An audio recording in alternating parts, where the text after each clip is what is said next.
this wonderful topic today that concerns Nigeria. Is the reemergence of the COVID-19 in Nigeria, and what are the implications? A lot of people have been not too happy with what is going on, especially the COVID-19 coming back to the scene of Nigeria. And we want to discuss this, how we can cope this, what are the measures that we need to take to make sure that this new variant does not spread the way the former ones have spread. And we hope today we're going to do justice to this topic. Once again, my name is David Ojo, and the topic for today is the reemergence of COVID-19 in Nigeria and its implication. Yes, just like I said, I have a guest in the house, the public health expert, and he's the director of public health and the Ministry of Health in Osun State. I'm talking about Dr. Kim Bello. You're welcome to Nations Today this morning. Thank you very much. And to the viewers at home, good morning. All right, let's talk about this reemergence of COVID-19, especially in Nigeria. It's becoming a little bit serious, and people are not really taking it that serious. As an health expert, what's your take on this? Yeah, well, thank you very much for that question. You know, when COVID-19 started around December 2019, that's the region in China, it was then that we said that, man, this thing, it was very new then. And we've been telling our people that COVID-19 is most likely here to stay. That it's not going to go away now. And that's majority of the pandemic that we have, that we are having, and now how they used to start. We don't have a choice. We do have to protect ourselves and keep ourselves safe. That's the most important thing that we need to do.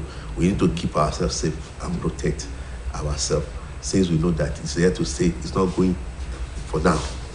So, keeping ourselves safe, how, as an expert, how do people keep themselves safe, apart from the ones that they all know and they've dropped by, let me put it that way? Yeah. How do we keep ourselves safe? Yes.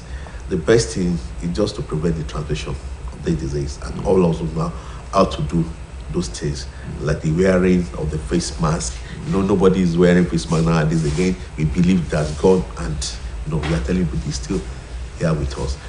Then the hand washing and sanitation is very important. Hygiene. Then also the distance. Now, the most important thing nowadays is that the issue of vaccination. There are a lot of vaccine. People must be vaccinated against this disease to curb the spread of these illness. So, talking about vaccination, what are these vaccines that people need to get, and so that this COVID-19, the new variant, will not really affect Nigerians? Well, we thank God. In Nigeria, we've had 2 doses of vaccine available to us now, and again the booster dose. Those are the ones that we are having now, because some countries now they've had second booster dose of the vaccine, but in Nigeria we have the first dose, the second dose, and we have the booster dose. We are yet to commence on the second booster dose. So, and we thank God with our governor, His Excellency Ademola Adeleke, that has created an enabling environment in this state. Okay. Because there's no public facility, primary centers in the state that you go to there today that these vaccines are not available, and it's free. This booster dose that you talk, a lot of people are not even taking the vaccine, talk less of taking the booster dose. As an health expert, what do you think is wrong with our mentality? Well, what's wrong with our mentality is that there are lots of bearers of fake news, things that do not happen, and that's exactly. The vaccines or they are very safe. All right. They are like people, somebody like me now, I've taken the first dose, the second dose, and the booster dose. I don't have any effect. It doesn't have any effect on me. So we need to encourage our people, and we need to educate our people. That's one of the things we are doing here today. We are trying to pass information from this station to our people. And again, another problem we have is that there are some of our areas, especially in Osho State, there are some of our areas that are very accurate. We call them accurate areas. All right. Accurate areas. Because maybe they don't have television there. It's only radio. But there must be a way that we have to disseminate. Yes, we have to disseminate information there. We have to educate them, and government is doing a lot in that. Now, the only thing that we need to encourage our people, and any chance we have to pass across to them, these vaccines are very safe, and they are free. They are free. And they're still available. They are still available. Almost all the primary care health centers you go in this state now, you have them there. Especially the focal health centers.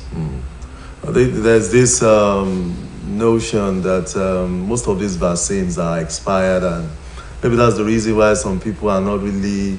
What are you doing to make sure that these things are known to the public, that it's not expired, and they should just come for it?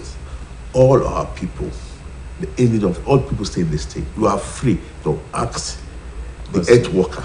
You ask them about the expiry date. We don't use in this state. The government will not ever allow us to use. We don't use the expiry date. The expired vaccine in our state. It's not possible that we use the state. It's not possible. We can't use it, because we know that by using it, we are endangering the lives of our people. So we don't use expired vaccines in our state. All right. And then where do you think the public should go to get all these vaccines? Because some people will say they move around, even they go to clinics and hospitals, and they find it very difficult to get. Where are the places that they should go, the point centers? I've said it many times here that they should go to the nearest primary health care centers today, especially the focal ones. That they have a focal one per ward. They should go there. They'll get it there. All right. Just give us a better understanding of this Omicron. The different from how is it different from other COVID-19? When COVID started,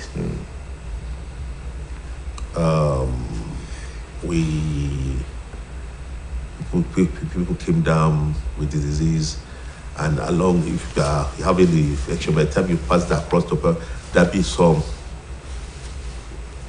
changes in the development of the virus, and that's the reason that there are so many types we've had before. There are so many variants. There are so many variants. The RNA virus, and I can't. It's very complex by time. But the only thing just explain it the way the public will understand. There are some of the components get changed a lot over the time. So that's the reason we're having the present one with Q Omicron that we have now, the variant that we have now, and the reason that, although presently, as at end of the last year, we are yet to get a single variant, that Q Omicron variant in Nigeria. But it's only in China, America, and Europe that's the hazard. In fact, now is that that's the problem they have with in China presently. And again, because China claimed that within a matter of some weeks they've lost about 60,000 people. But WHO and the rest of the world, they are querying that statistics. They are not coming forward with the real statistics. So, but luckily in Nigeria, we are yet to have that kind of variant in Nigeria. It's not that we are not having. Well, we have some reported cases, about 42 some couple of days ago. we have them. We still have COVID Nigeria. It's only that the variant that is new to the world is yet to be reported in Nigeria. So how contagious is this Omicron? Omicron is I must say is very contagious, but actually we are very lucky in that at least some of us have had the vaccines, so we are very lucky. But from what I read about it, that it's very contagious. Yeah, still talking about this COVID-19 variant. How dangerous is it? Because a lot of people just play with it and just go away. How dangerous is it to our health? Well, COVID-19 is a very